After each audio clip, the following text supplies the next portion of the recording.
Hi, I'm Lisa Montanaro, productivity consultant, success coach, business strategist, speaker, and author. And I would like to talk to you a little bit about what I'm going to call reframing your language.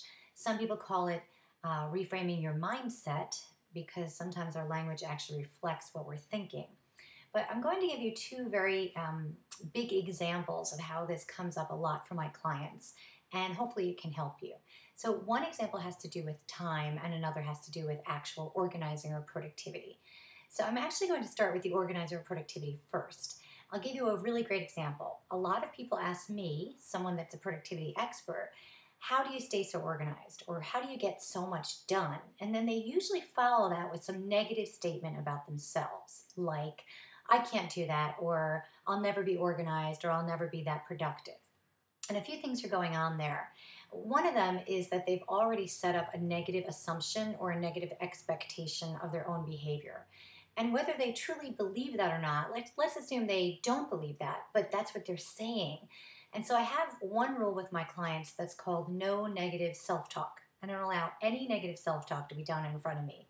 And it's very powerful when you think about language because you hear yourself saying things like that, and eventually it becomes a self fulfilling prophecy.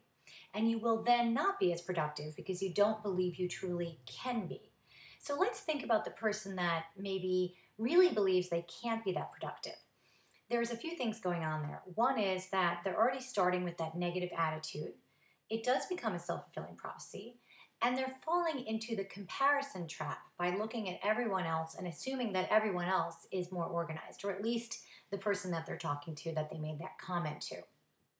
Another example of this is with time. And it's actually one of my pet peeves because a lot of people will make a comment. They'll hear what I do, let's say, at a cocktail party.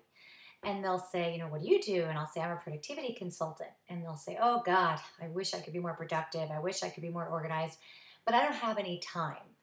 And it makes my blood boil. I usually want to grab their pulse and say, actually you do, because if you're alive, you have time, which is a great thing.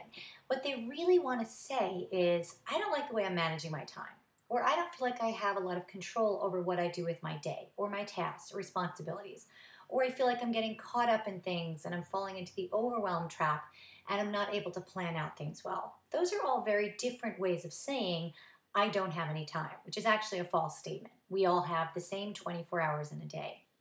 And the same person that might have said to me, oh God, how do you get so much done? I wish I could be more organized like you, or I wish I could be more productive like you.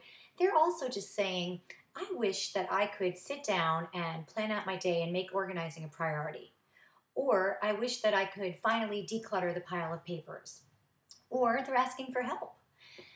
But think about the negative self-talk because it's really, really, unfortunately, very powerful. And usually it takes our perceptions, our assumptions, and our expectations and changes them. So what I'd like to do is just a little coaching exercise is to ask you for the next month to catch yourself when you're using those types of phrases and to reframe them to literally change your language and watch and see what it actually does in terms of reframing your mindset and changing your attitude about yourself. Your behavior may change eventually, and behavioral change may follow. But first, you need to actually have the mindset shift in order to realize that you actually are the one that's actually doing that to yourself in terms of the negative self-talk.